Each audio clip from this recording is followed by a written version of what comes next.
"You need a home, and I need Daddy," said the little black girl to the giant cowboy, her small voice cutting through the dusty frontier street as townsfolk froze in shock.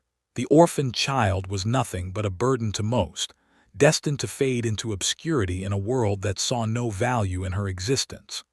Store owners shooed her away, children mocked her tattered clothes, and adults whispered she'd never survive another harsh winter alone. But when the intimidating drifter rode into town seeking work, something shifted. His mountain-like presence scared everyone except her, and her fearless approach intrigued the man who'd never stayed anywhere long. Their unlikely bond threatens to expose secrets someone has killed to protect, secrets tied to land, money, and a birthright that could change everything. Will their connection destroy them both, or save them?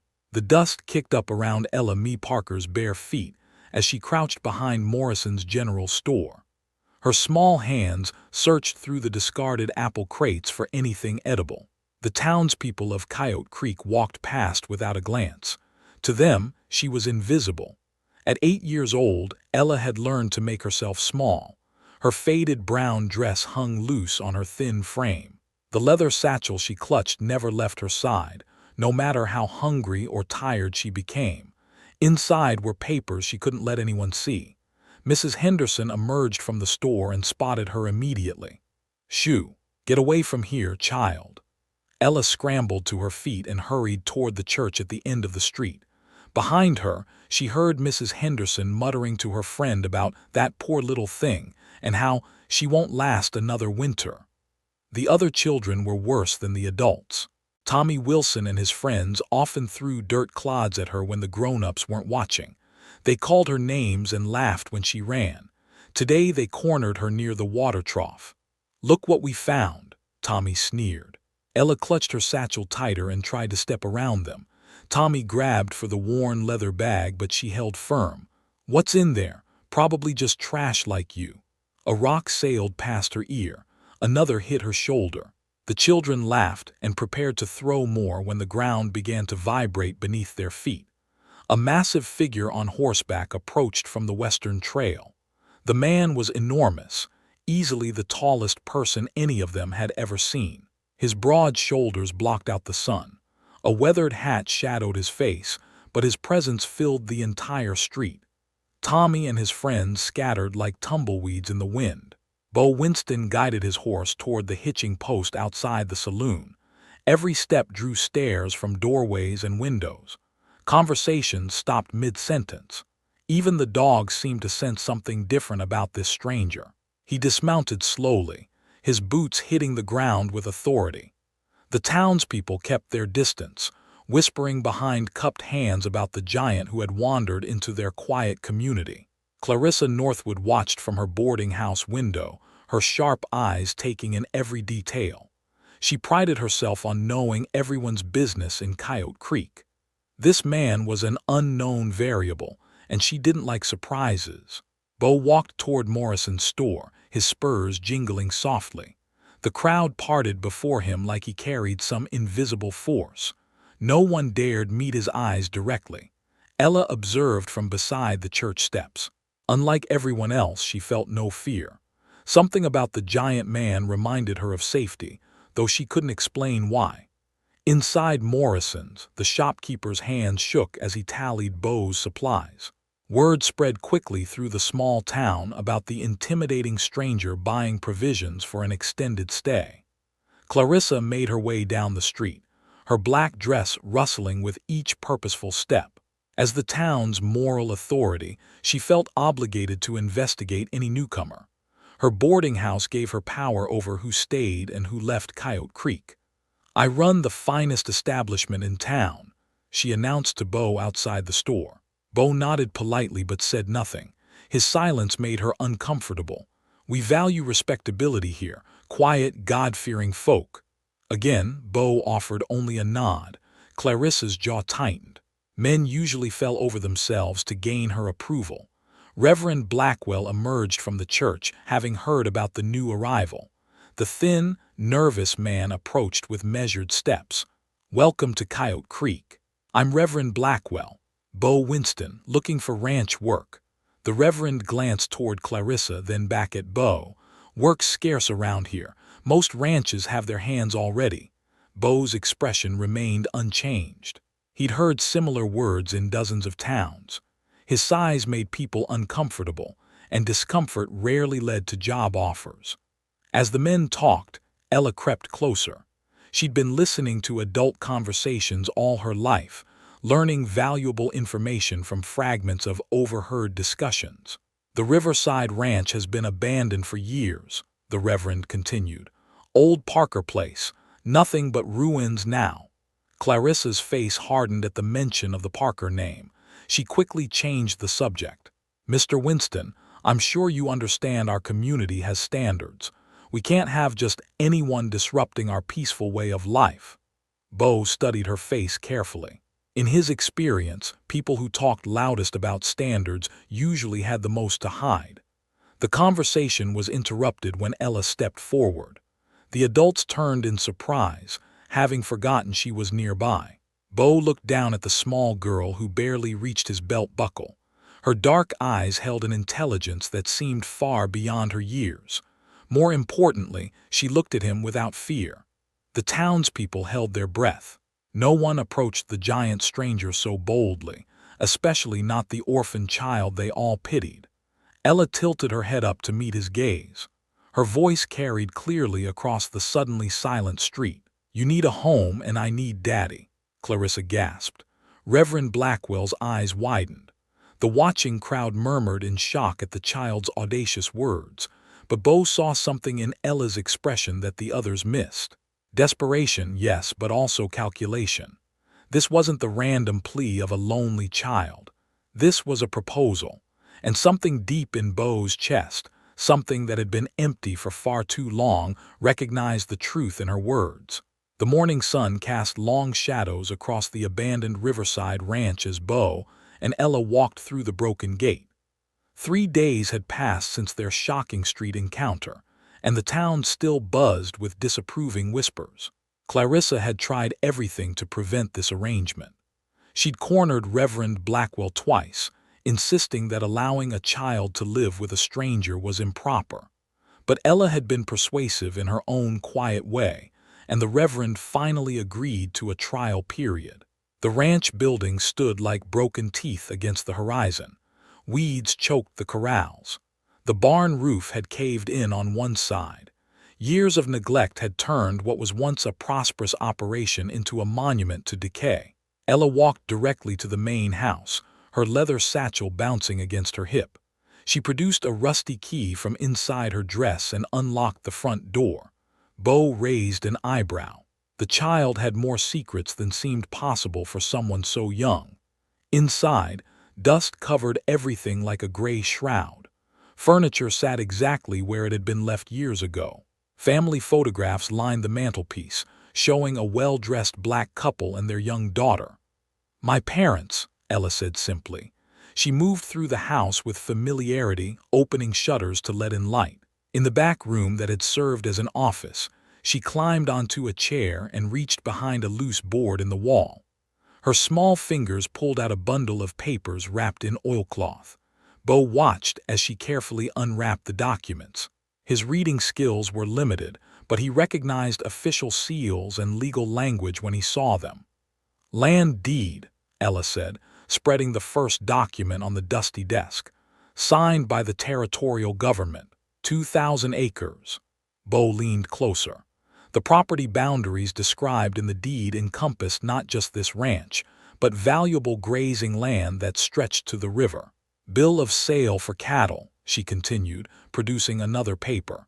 150 head of prime breeding stock. The third document made Bo's breath catch. It was a will, clearly stating that all property and assets belonging to Samuel and Grace Parker would pass to their daughter, Ella Mee Parker, upon their deaths. "They died 3 years ago," Ella said matter-of-factly. "Fever took half the town that winter." Bo studied the dates on the documents. Everything appeared legitimate, but something didn't add up. "Why doesn't anyone know about this?" Ella's jaw set in a hard line that seemed too old for her young face. "Someone does know." She walked to the window facing town and pointed toward Clarissa's boarding house in the distance. Mrs. Northwood was supposed to take care of me after my parents died. The church paid her money every month for my food and clothes. Bo looked at Ella's threadbare dress and bare feet. It was clear where that money hadn't gone. "There's more," Ella said quietly. She produced a letter from the bundle, this one bearing Clarissa's distinctive handwriting. Bo couldn't read most of the words, but he recognized numbers. Large numbers. Ella read aloud with careful pronunciation. "Dear Mr. Hutchins, the Parker property will be available for purchase once abandonment laws take effect. I estimate the value at $15,000. Bo whistled low. That was more money than most people saw in a lifetime. "When do the abandonment laws take effect?" "On my 9th birthday, 6 months from now." The pieces fell into place with brutal clarity. Clarissa had been systematically hiding Ella's inheritance, keeping the girl poor and powerless while positioning herself to steal the most valuable ranch in the territory. "She's been planning this since my parents died," Ella continued. "Probably hoped I'd die too, make it cleaner." The casual way she spoke about her own potential death chilled Bo to the bone. This child had been forced to grow up far too fast. He examined the documents more carefully. The legal language was complex, but the core facts were clear. Ella Mae Parker was the rightful owner of property worth a fortune. "Why are you showing me this?" Ella looked up at him with those two wise eyes. "Because I can't claim it alone, need an adult guardian to make it legal. And you think I'm that person? You need a place to belong. I need someone strong enough to fight for what's mine." The logic was simple and devastating. They each had something the other desperately needed. Bo walked to the broken window and stared out at the neglected fields. He'd spent years drifting from place to place, never staying long enough to call anywhere home. The idea of permanence both terrified and thrilled him. "Clarissa won't give up without a fight. I know. She has the whole town on her side. I know. Could be dangerous." Ella joined him at the window, her small hand resting on the sill. "More dangerous than letting her steal everything my parents worked for." That evening, they sat on the front porch sharing a simple meal of bread and preserved meat from Bo's supplies. The sunset painted the broken ranch in shades of gold and amber, making it easier to imagine what it could become again. "Your parents built something good here," Bo said finally. "They did, and I'm going to get it back." The determination in her voice convinced him. This wasn't just about money or land. This was about justice, family, and the kind of home both of them had been searching for. "All right then. We're partners." Ella smiled for the first time since he'd known her. It transformed her entire face, revealing the child she still was beneath all that premature wisdom. In the distance, a single light burned in Clarissa Northwood's boarding house window. The real battle was about to begin. 2 weeks into their partnership, the Riverside Ranch began showing signs of life. Bo's massive hands proved surprisingly gentle when repairing the delicate window frames. His experience building railroad bridges with his father served him well as he reinforced the sagging barn roof. Ella demonstrated skills that shocked him daily. She calculated lumber costs in her head faster than most adults could with pencil and paper. When he wondered aloud about fence post spacing, she rattled off exact measurements her father had used. "Papa always said 16 feet between posts for cattle, 12 for horses," she explained while sorting through rusty nails. "Horses push harder against boundaries." Her reading ability became evident when she found her father's business ledgers in the office safe. The combination had been her birthday. She read through years of cattle records, identifying which bloodlines produced the best calves and which pastures yielded the richest grass. "We need to focus on the south pasture first," she said, tracing routes on a hand-drawn map. "Best water access and shelter from winter storms." Bo marveled at her strategic thinking. Most 8-year-olds played with dolls or toy soldiers. Ella planned ranch operations like a seasoned businessman. His own talents emerged as they worked side by side. The construction skills his father had drilled into him proved invaluable. Years of handling difficult horses had given him an intuitive understanding of animal behavior. Most importantly, his protective instincts kicked in whenever Ella climbed too high or lifted something too heavy. The memory of his younger sister haunted those moments. Sarah had died in a barn accident while he was supposed to be watching her. He'd failed to protect the one person who mattered most. He wouldn't make that mistake again. Their evening routine became sacred time. After the day's work ended, they sat on the porch steps sharing simple meals. Ella would read aloud from her father's books, helping Bo improve his limited literacy. In return, he taught her practical skills like knot tying and basic carpentry.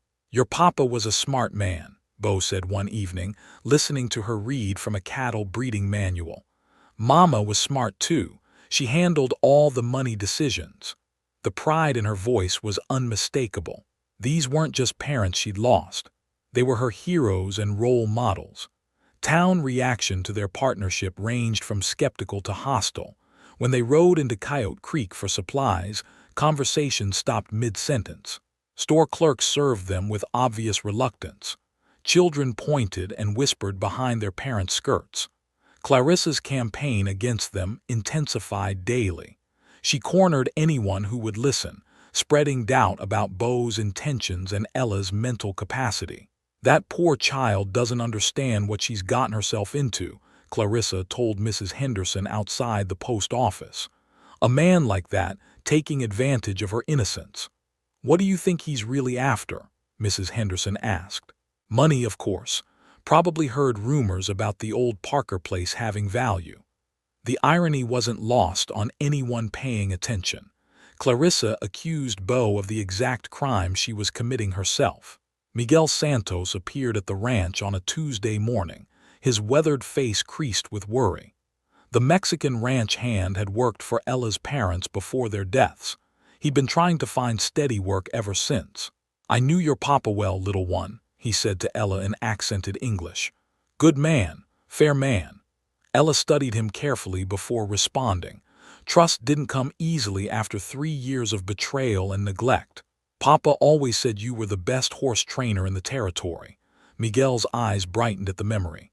"He said that many times, said you could gentle the wildest Mustang without breaking its spirit." That afternoon, Miguel demonstrated his skills with a half-wild mare they'd purchased from a neighboring rancher. Where other men might have used force and intimidation, he employed patience and gentle persistence. Within hours, the skittish animal was eating from his hand. "How do you do that?" Bo asked, genuinely impressed. "Respect," Miguel replied simply. "Animals know when you respect them."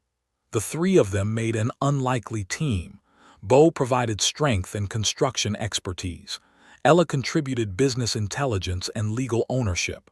Miguel brought animal handling skills and knowledge of local ranching practices. More importantly, they began to feel like family. Miguel had been lonely since losing his job. Bo craved the stability he'd never known. Ella needed adults who valued her mind and protected her future. Their success became increasingly difficult to ignore. The barn roof no longer leaked. The corrals were sturdy and well-designed. Cattle grazed in pastures that had been cleared of weeds and debris. Word spread through the territory about the remarkable transformation at Riverside Ranch. Some visitors came out of curiosity. Others arrived seeking work or wanting to buy cattle. Clarissa's frustration grew more obvious with each passing day. Her carefully laid plans were unraveling faster than she could repair them. The abandoned property she'd planned to steal was becoming valuable again under competent management. She began taking more desperate measures. False rumors circulated about Bo's violent past. Whispers suggested that Ella was being held against her will. Anonymous complaints reached the territorial authorities about improper living arrangements. "People are saying terrible things," Reverend Blackwell warned during one of his visits. "Mrs. Northwood has been quite vocal about her concerns." Ella looked up from the account book she was balancing. "What kind of concerns?" "About your welfare, your education, whether this arrangement is proper for a young lady." The Reverend's discomfort was obvious. He'd watched Ella blossom under Beau's protection, but community pressure was mounting. "I'm learning more here than I ever did in town," Ella replied calmly. "Mathematics, business, animal husbandry, construction techniques. But what about feminine accomplishments? Sewing, cooking, proper deportment." Beau spoke up from the doorway. "She can cook better than most adults and mends her own clothes. As for deportment, she conducts herself with more dignity than anyone in town." The pride in his voice was unmistakable. In just 1 month, this unlikely partnership had become the most important thing in both their lives. But outside forces were gathering strength, and their fragile new family would soon face its greatest test. 3 months of backbreaking work had transformed Riverside Ranch into the most talked-about operation in the territory. Cattle grazed in perfectly maintained pastures. The rebuilt barn stood solid against prairie winds. Neighbors who had once dismissed Beau and Ella now rode miles out of their way to see what miracles they'd accomplished. The success brought both opportunities and enemies. Ella's business instincts proved even sharper than her father's had been. She negotiated cattle purchases with shrewd precision, buying low from desperate ranchers and selling high to Eastern buyers. Her mathematical mind spotted market trends that escaped seasoned cowboys. "Beef prices will jump 20% before winter," she announced during their morning planning session. "Railroads pushing through to Kansas City. Transportation costs will drop." Beau had learned to trust her predictions completely. When Ella talked numbers, smart men listened. Miguel's expertise with horses had added another income stream. Word spread about his gentle training methods, and ranchers brought their most difficult animals to Riverside. The fees helped fund additional improvements and equipment purchases. Their evening routine had evolved into something resembling a real family. Beau would return from fence repairs to find Ella helping Miguel tend the horses. She'd grown 3 inches and gained healthy weight. Her quick smile appeared more frequently now. After supper, they'd gather around the kitchen table. Ella read aloud from newspapers and books while Beau practiced writing letters. Miguel shared stories about his childhood in Mexico and taught them both Spanish phrases.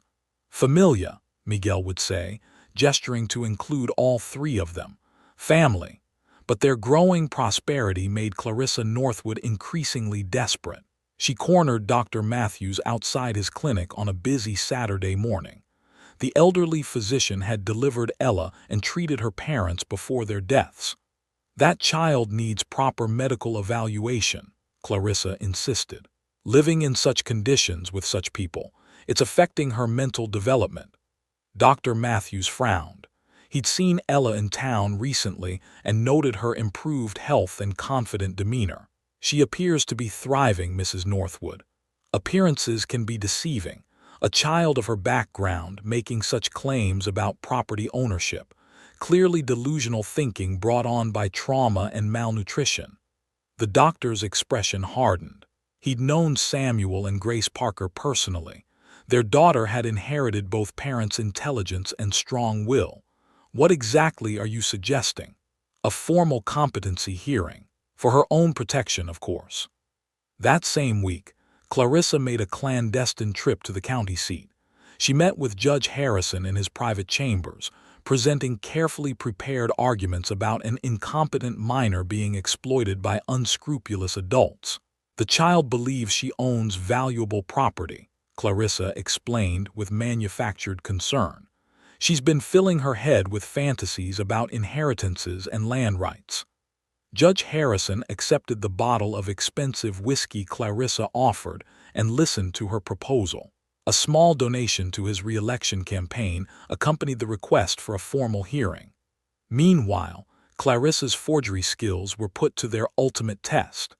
Working by lamplight in her boarding house room, she created documents showing that Samuel Parker had borrowed heavily against his ranch.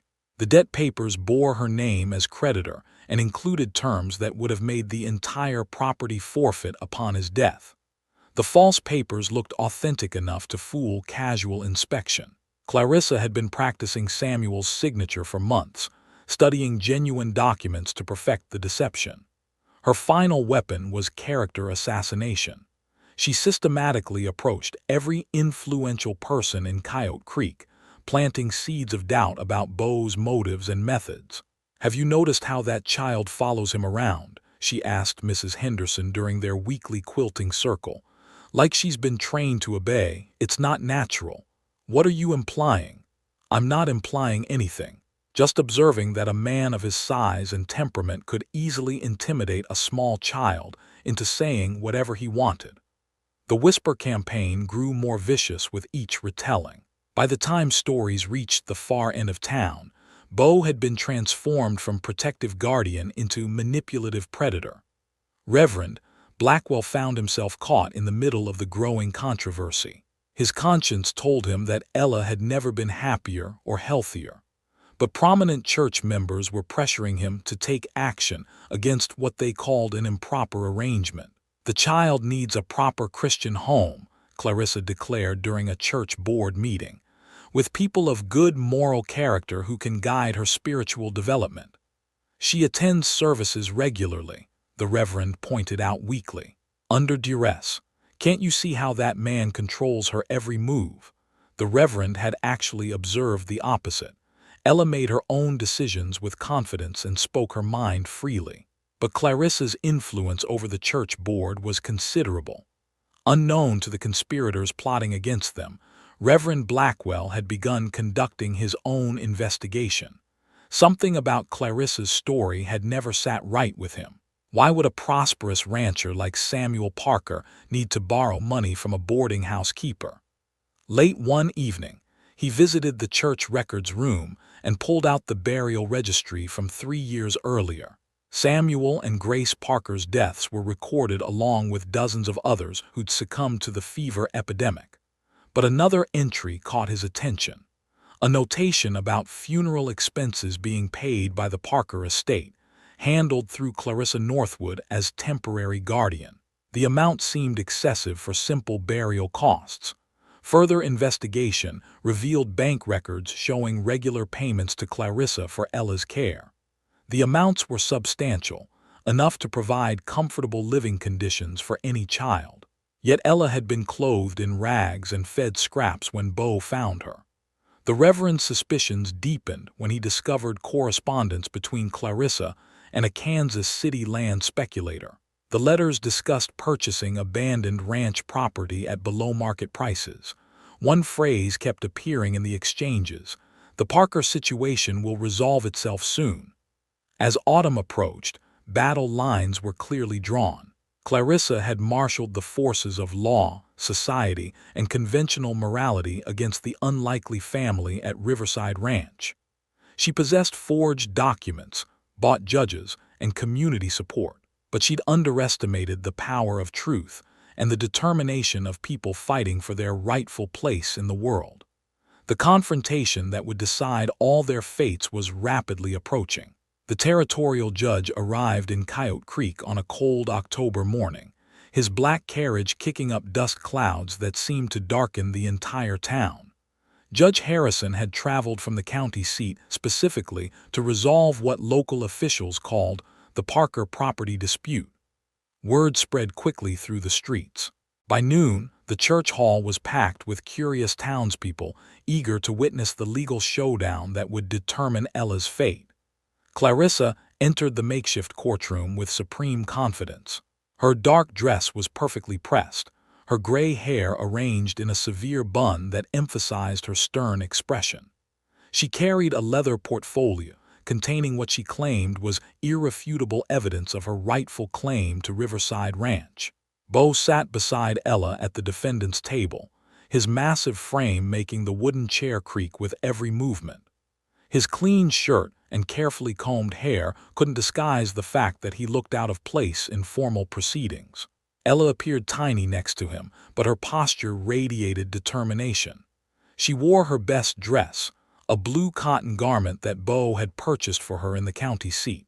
Her hair was braided neatly, and she held her father's leather satchel in her lap. Miguel sat in the front row, his weathered hands clasped tightly together. Reverend Blackwell occupied a seat near the back, a manila envelope resting on his knees. Judge Harrison called the hearing to order with theatrical authority. His red face and bloodshot eyes suggested he'd been sampling Clarissa's whiskey gifts throughout his journey. "We're here to determine the rightful ownership of the property known as Riverside Ranch," he announced. "Mrs. Northwood, present your case." Clarissa rose with practiced elegance. She addressed the packed room rather than the judge, playing to her audience of friends and supporters. "Your Honor, I appear before you today seeking justice for this poor, confused child who has been manipulated by unscrupulous individuals." She gestured toward Bo with theatrical disgust. Samuel Parker was a desperate man in his final months. Drought had decimated his cattle. Disease had claimed most of his horses. He came to me repeatedly, begging for loans to save his failing ranch. From her portfolio, she produced the forged debt documents. The papers looked official enough to impress casual observers. These promissory notes clearly show that Mr. Parker borrowed extensively against his property. The total debt exceeded the ranch's value by the time of his death. Judge Harrison examined the documents with the careful attention of a man who'd already been paid to reach a specific conclusion. "The amounts are substantial," he noted for the record. "Samuel Parker died owing me over $8,000. According to territorial law, his debts must be satisfied before any inheritance can be claimed." Murmurs of agreement rippled through the crowd. The story sounded plausible to people who didn't know the Parker family's true financial situation.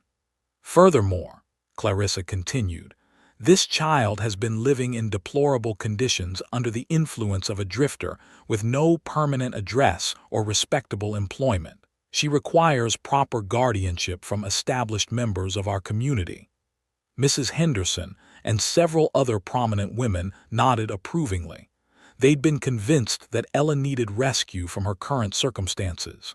"I propose that the ranch be sold to satisfy Mr. Parker's debts, with any remaining proceeds held in trust for the child until she reaches majority.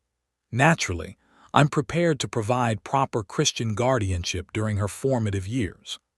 The proposal sounded reasonable and charitable to most listeners. Clarissa had positioned herself as the benevolent savior of a victimized orphan. Judge Harrison turned toward the defendant's table. "How do you respond to these allegations?" Bo started to rise, but Ella placed a small hand on his massive forearm. She stood up instead, barely tall enough to see over the table. "Your Honor, I'd like to speak for myself."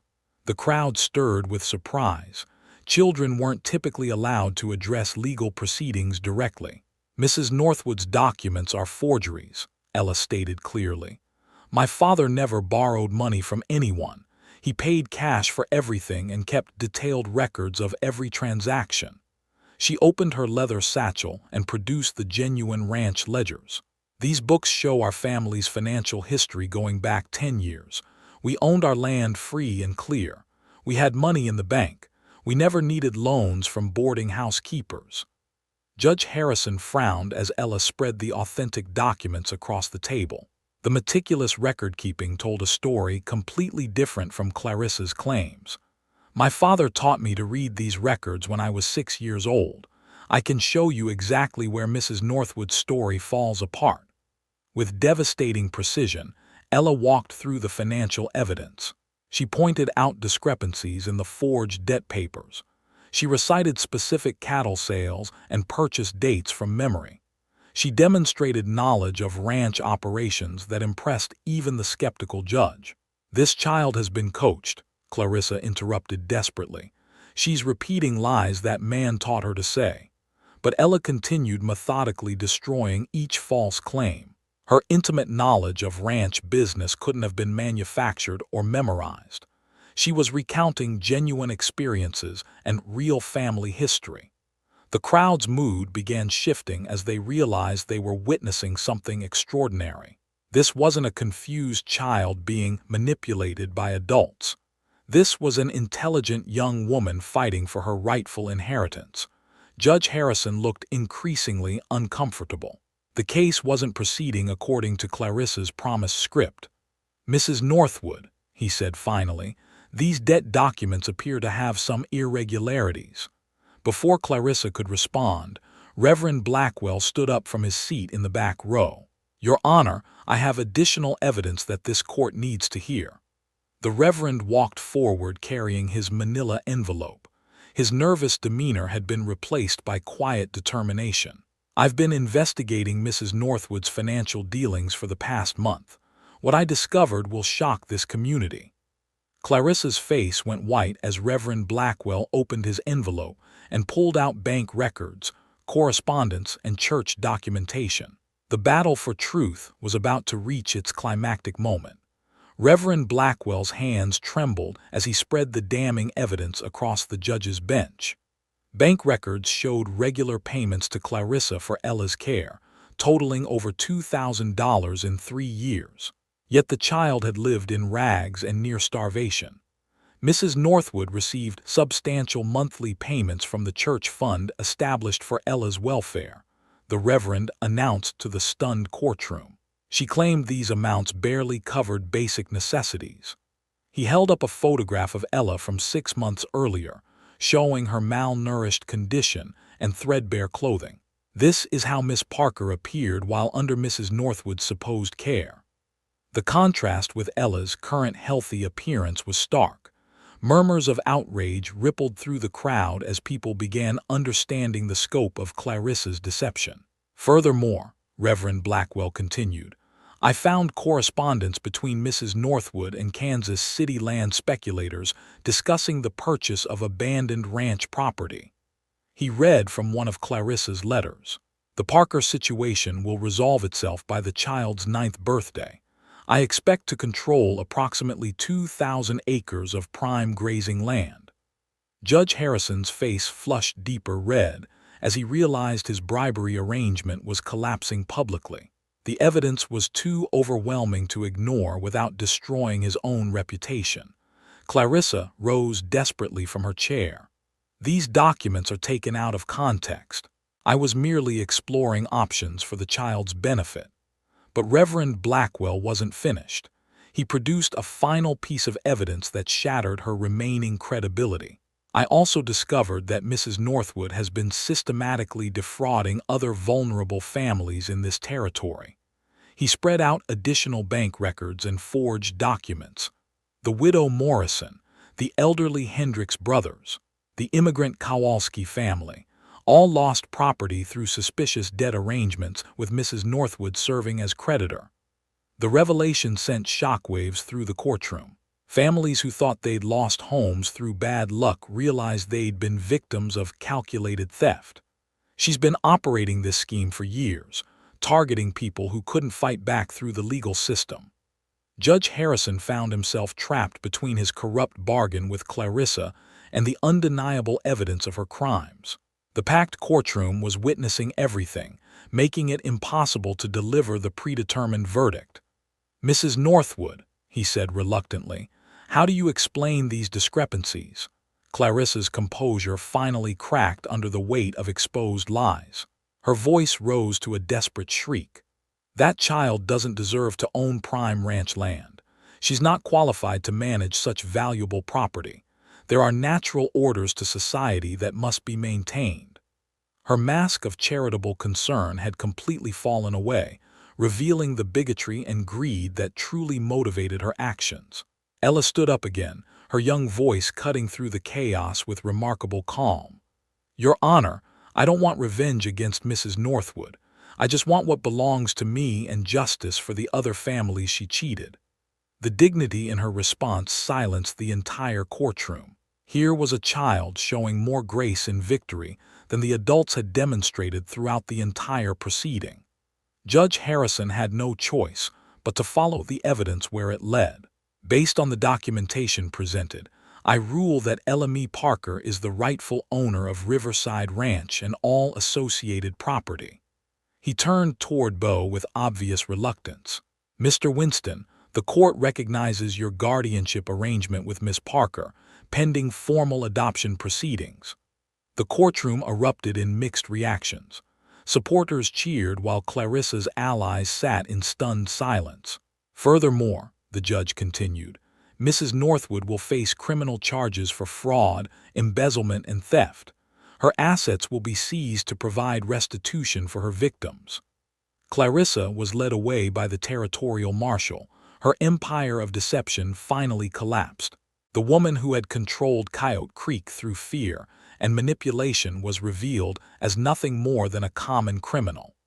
1 year later, Riverside Ranch had become the social center of the transformed community. The Autumn Harvest Festival drew families from across the territory to celebrate another successful season. Ella, now 9 years old, moved confidently among the guests, discussing cattle prices with ranchers and sharing business advice with younger farmers. Her formal education continued in the schoolhouse Bo had built, but her real classroom remained the ranch itself. Bo had grown into his role as both father and business partner. The legal adoption had been finalized 6 months earlier, making their family bond official in the eyes of the law. His protective instincts and construction skills had found their perfect purpose in caring for Ella and building their shared dream. Miguel served as ranch foreman, his gentle way with horses making Riverside a destination for difficult training cases.